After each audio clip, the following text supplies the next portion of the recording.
ہمیں یہ حکم دیا گیا کہ ہم معاف کرنے والے بن جائیں، ایک دوسرے کو معاف کرنا، ایک دوسرے سے درگزر کرنا، محبتوں کے ساتھ رہنا اور درگزر کرتے ہوئے رہنا، اس کا اللہ سبحانہ و تعالیٰ نے ہمیں حکم دیا ہے۔ شریعت مطہرہ نے ہمیں اس چیز کا پابند کیا ہے۔ ہمارے اللہ خالق کائنات معاف کرنے والے، اللہ تعالیٰ نے قرآن کریم میں بار بار فرمایا ان اللہ غفور الرحیم، اللہ تعالیٰ بخشنے والے اور مہربان ہیں۔ اللہ بندوں پر مہربان ہیں اور بندے آپس میں بندوں پر مہربان ہو جائیں۔ اللہ بندوں کو معاف کرنے والے اور بندے ایک دوسرے کو معاف کرنے والے بن جائیں۔ معاف کرنا اللہ تعالیٰ کو بہت زیادہ محبوب اور پسند ہے۔ اللہ کے نبی بھی معاف کرنے والے، آپ صلی اللہ علیہ وسلم نے اپنے بڑے بڑے دشمنوں کو معاف فرما دیا۔ اتنا بڑے دشمن کے جو آپ کی جان کے دشمن تھے، آپ نے ان کو معاف فرما دیا، اور اتنے بڑے دشمن کے جو آپ کے صحابہ کے دشمن تھے، حتیٰ کہ بعض صحابہ کو انہوں نے شہید بھی کیا تھا، پھر جب آپ کے سامنے آئے آپ نے ان کو بھی معاف فرما دیا۔ آپ کے چچا حضرت حمزہ رضی اللہ تعالیٰ عنہ کے قاتل حضرت وحشی رضی اللہ تعالیٰ عنہ، وہ بھی جب معافی کے لیے حضور کے سامنے آئے تو آپ صلی اللہ علیہ وسلم نے ان کو بھی معاف کر دیا اور ان کا اسلام بھی آپ نے قبول فرما لیا۔ صرف آپ نے اتنا اس کو فرمایا کہ آپ صرف میرے سامنے نہیں بیٹھا کریں، آپ جب میرے سامنے بیٹھیں گے تو آپ کو دیکھ کر مجھے میرے چچا کی یاد آ جائے گی، تو آپ میری پیٹھ کے پیچھے بیٹھا کریں، میرے سامنے نہ آیا کریں۔ آپ کا اسلام بھی قبول ہے، آپ کا آنا بھی قبول ہے۔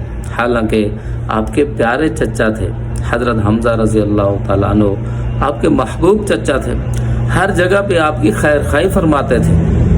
ایک دن ابو جہل آیا، آ کر اس نے آپ صلی اللہ علیہ وسلم کو کچھ نازیبا الفاظ کہے، کچھ سخت الفاظ آپ صلی اللہ علیہ وسلم کو کہے۔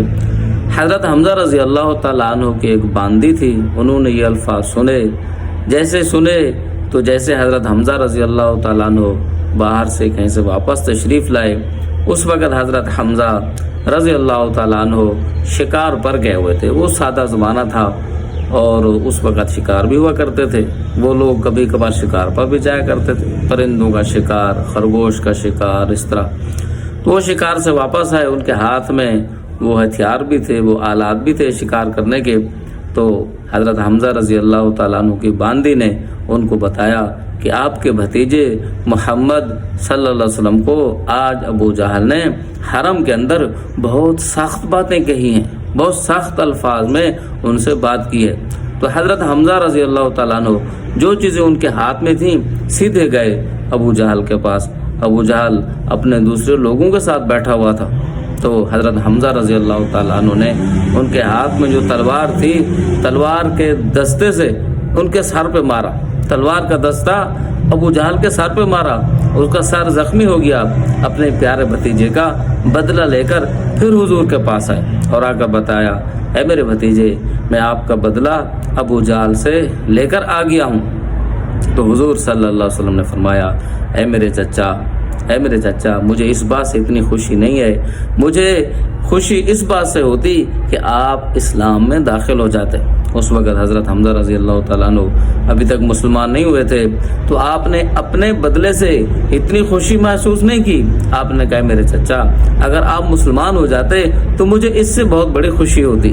تو حضرت حمزہ رضی اللہ تعالیٰ عنہ کو اس وقت یہ بات دل پہ لگی اور وہ مسلمان ہو گئے، ایمان میں داخل ہو گئے، کلمہ پڑھ لیا۔ تو آپ صلی اللہ علیہ وسلم لوگوں کو معاف کرنے والے، بخشش کرنے والے۔ حضرت عائشہ رضی اللہ تعالیٰ عنہ فرماتی ہیں کہ آپ صلی اللہ علیہ وسلم نے اپنے ذات کے لیے کبھی بھی بدلہ نہیں لیا۔ من تقم رسول اللہ صلی اللہ علیہ وسلم لنفسہ قط، اپنی ذات کے لیے آپ نے کبھی بھی بدلہ نہیں لیا، بلکہ مزید یہ فرمایا کہ آپ جو ہے نا آپ جو ہے نا زیادتی کرنے والوں کو صرف معاف نہیں فرماتے تھے بلکہ زیادتی کرنے والوں کے ساتھ حسن سلوک فرماتے تھے. زیادتی بھی کی، زیادتی کے بعد آپ نے ان کو معاف بھی کر دیا. معاف کرنے کے ساتھ ساتھ پھر آپ ان کے ساتھ اچھائی بھی کرتے تھے، ان کے ساتھ جو ہے نا آپ ان کے ساتھ حسن سلوک بھی فرماتے تھے. تو آپ صلی اللہ علیہ وسلم کے اعلی اخلاق اور آپ کے اعلی اخلاق میں ایک یہ صفت معاف کرنے والی، یہ ہمارے اندر آ جائے. معاف کرنا سیکھیں، چھوٹوں کو معاف کریں، بڑوں کو معاف کریں، پڑوسیوں کو معاف کریں. کسی سے زیادتی ہو جائے، کوئی غلطی ہو جائے، کوئی ایسی بات ہو جائے تو ان کو معاف کرنا سیکھیں. ایک مرتبہ آپ صلی اللہ علیہ وسلم مسجد نبوی کے اندر تشریف فرما تھے. آپ کے ساتھ صحابہ کرام بھی بیٹھے ہوئے تھے. تو آپ علیہ الصلوۃ والسلام نے صحابہ سے فرمایا کہ تم میں سے کسی نے جنتی شخص کو دیکھنا ہے؟ تو سب صحابہ متوجہ ہو گئے، فوراً دیکھنے لگے. فوراً جو ہے نا انہوں نے فوراً جو ہے نا توجہ کر لی سب صحابہ نے کہ ہمیں یہاں سامنے بھی ہمیں جنتی شخص دکھایا جا رہا ہے. تو سب متوجہ ہوئے، جی یا رسول اللہ. تو تھوڑی دیر کے بعد ایک شخص باہر سے آیا، بالکل سادہ آدمی، سادگی کے ساتھ آئے اور انہوں نے اپنی چپل اتاری، چپل کو بغل میں رکھا اور آرام سے جو ہے نا مسجد میں اس طرف گئے اور وضو فرمایا، آ کر نماز پڑھی. تو آپ صلی اللہ علیہ وسلم نے صحابہ سے فرمایا، اے میرے صحابہ، جس نے جنتی شخص کو دیکھنا ہو وہ اس بھائی کو دیکھ لے. تو صحابی رسول تھے، ایمان والے تھے. تو صحابہ جو ہے نا بڑے حیران ہوئے کہ بھئی اس کا کون سا ایسا عمل ہے کہ اللہ کے نبی دنیا میں اس کی خبر دے رہے ہیں کہ جنتی شخص ہے. تو ایک صحابی کو فکر لاحق ہوئی، چونکہ صحابہ تو آخرت پر بھی حریص تھے کہ ہماری آخرت بن جائے، وہ تو جنت کے طلبگار تھے، کہ اس کا کون سا عمل ہے جس عمل کی بنیاد پر جناب رسول اللہ صلی اللہ علیہ وسلم یہ خبر دے رہے ہیں کہ یہ شخص جنتی ہے. وہ اس کے ساتھ چل دیے.